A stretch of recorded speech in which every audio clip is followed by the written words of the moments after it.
Hello dear student, myself Vikas Chauhan. आज हम 11th class के अंदर हमारा जो टॉपिक है वो डिस्कस कर रहे हैं बेटा। वो टॉपिक है परसेंटेज कंपोजिशन। ठीक है भाई, जैसे बेटा नाम से पता चल रहा है कंपोजिशन की परसेंटेज। आपको पता है क्या होता है कंपोजिशन? जब कोई भी कंपाउंड बनता है तो उसके अंदर जो भी एलिमेंट हैं वो उसका एक प्रकार से कंपोजिशन है। तो हमें क्या करना है, एक कंपाउंड के अंदर जो भी एटम है हमें उनका परसेंटेज निकालना है बाय मास।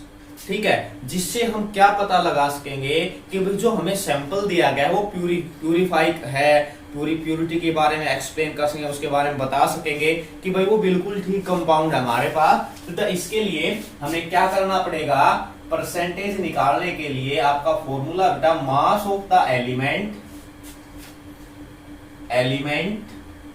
और कंपोनेंट या बेटा आप कंपोनेंट भी बोल सकते हो इन कंपाउंड। भाई एक कंपाउंड के अंदर आपके एलिमेंट का मास कितना है divided by total mass of the compound. ठीक है भाई, आपको उस कंपाउंड के टोटल मास से डिवाइड करना और मल्टीप्लाई करना है 100 से। फॉर एग्जांपल जैसे भी मान लीजिए मैग्नीशियम ऑक्साइड है, कॉपर सल्फेट है, सल्फ्यूरिक एसिड है, जिंक सल्फेट है। ठीक है, ऐसे बहुत से एग्जांपल्स हैं जो भी कंपाउंड बनाते हैं। ठीक है, तो द कंपाउंड के अंदर हमें प्रत्येक एलिमेंट का परसेंटेज निकालना है बाय मास, तो कितना परसेंट दिया गया है। ठीक है, और प्रत्येक कंपाउंड का बेटा टोटल जो मास परसेंटेज होगा प्रत्येक एलिमेंट का वो 100 ही होगा। वो 100 से ज्यादा या 100 से कम नहीं हो सकता।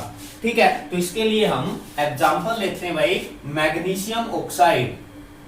ठीक है भाई, आपका एग्जांपल क्या है, मैग्नीशियम ऑक्साइड। ठीक है, बेटा इसके लिए आपको क्या निकालना पड़ेगा, total mass of the compound. आपको कंपाउंड का टोटल मास निकालना है भाई। ठीक है, तो क्या है भाई, मैग्नीशियम का मास कितना होता है भाई 24, ऑक्सीजन का मास कितना होता है 60, तो कितना हो जाएगा भाई 40 ग्राम। तो मैग्नीशियम जो ऑक्साइड है उसका आपके पास टोटल मास आ चुका है भाई 40 ग्राम। अब आपको निकालना है पहले परसेंटेज ऑफ मैग्नीशियम।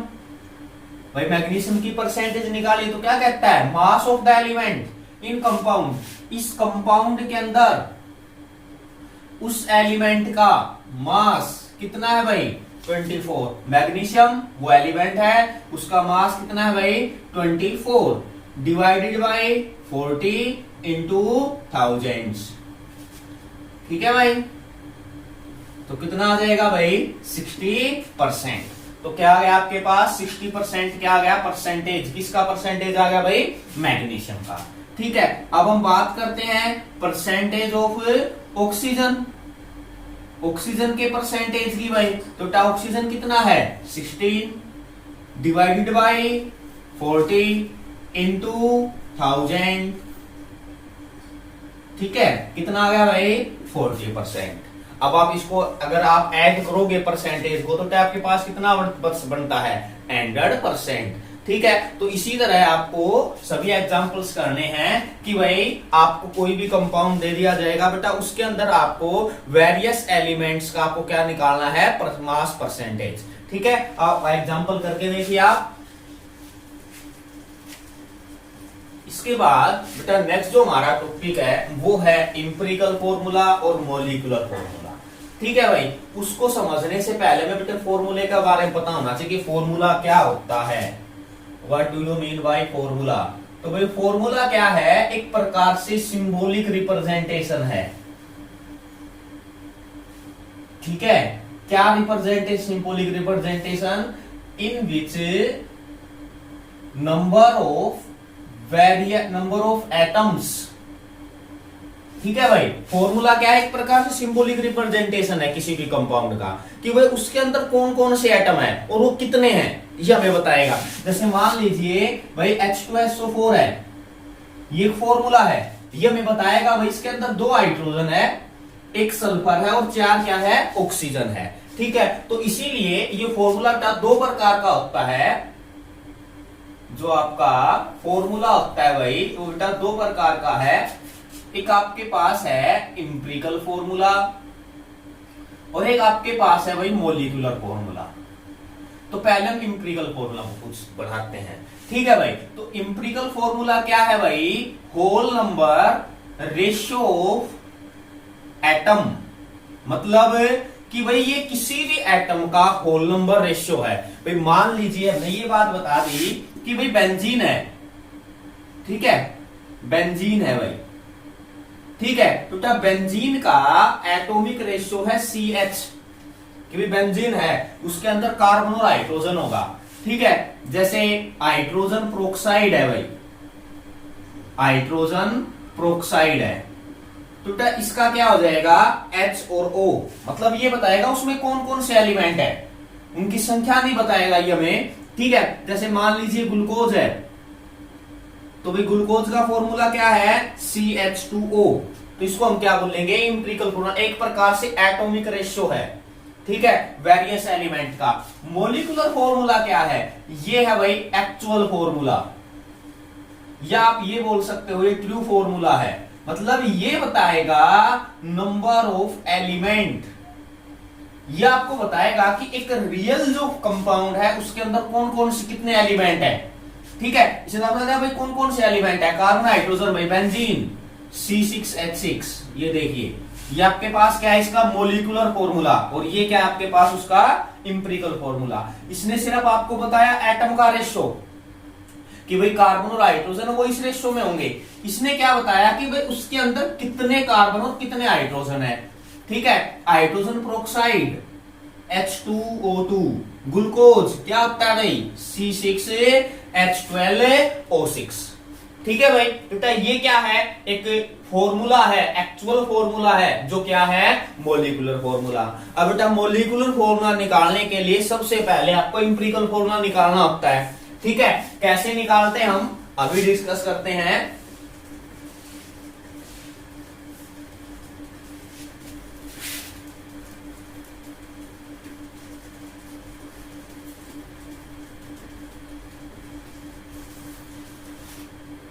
एक न्यूमेरिकल के थ्रू निकालते हैं, एक बार हम इसको, जैसे कहता है कि कंपाउंड है, compound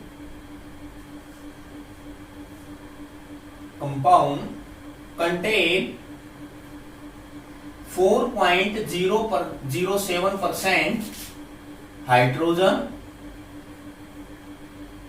24.27% of carbon and 71.65% of chlorine. If molar mass is 98.96 ग्राम। ठीक है, कैलकुलेट मोलिकुलर फॉर्मूला। ठीक है भाई, तो जब हम मोलिकुलर फॉर्मूला निकालते हैं तो हमें पहले मोलिकुलर फॉर्मूला के बारे में पता होना चाहिए कि हम कैसे निकालते हैं। ठीक है, तो पहले हम एक बार इंपेरिकल फॉर्मूला निकाल लेते हैं, उसके बाद हम मोलिकुलर फॉर्मूला निकालेंगे। ठीक है भाई, तो क्या होता है इंपेरिकल फॉर्मूला, देखिए भाई आपको चीज दी गई यहां पर। ठीक है, पहले आपको लिखना होगा एलिमेंट,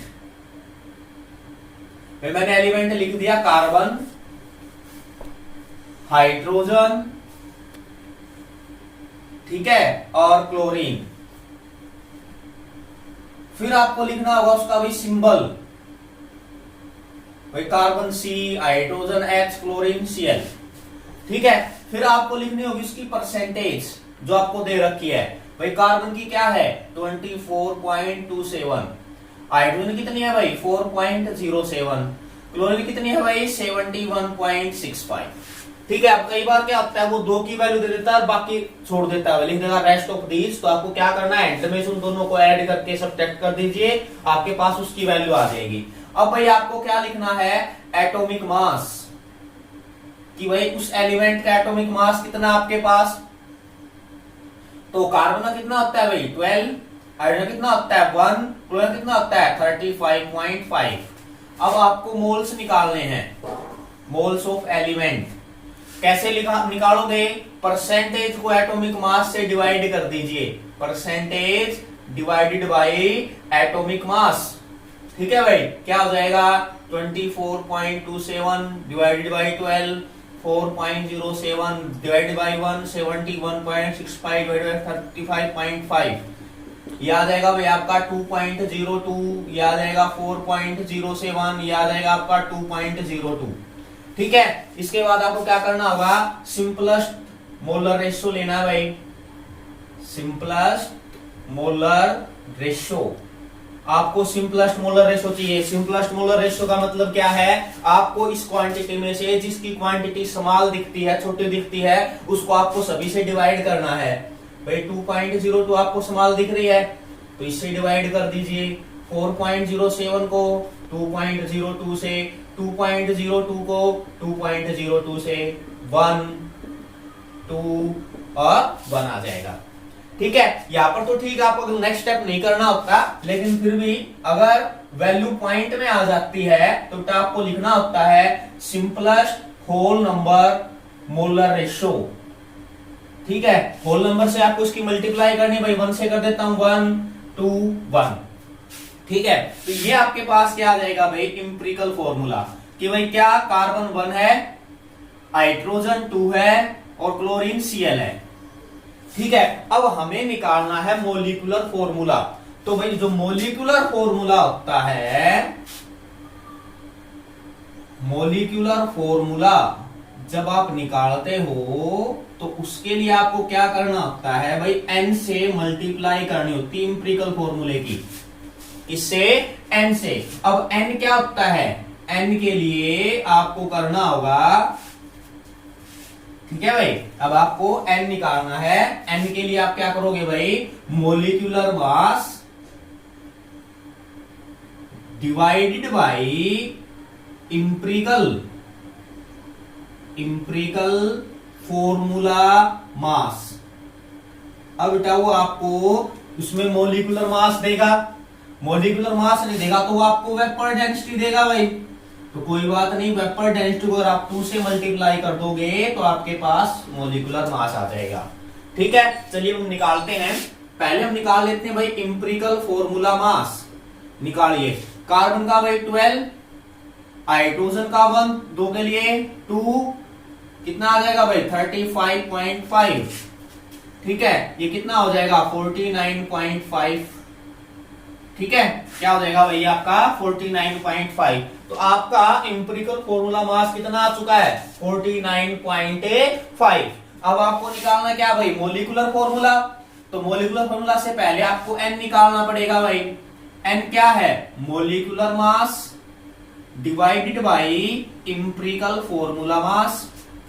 ठीक है भाई, मोलिकुलर मास आपको कितना दिया गया है? 98.96 डिवाइडेड बाय 49.5। ये कितना आ गया भाई? 2। अब आप क्या निकालोगे? Molecular formula n into empirical formula. n कितना आया भाई? 2।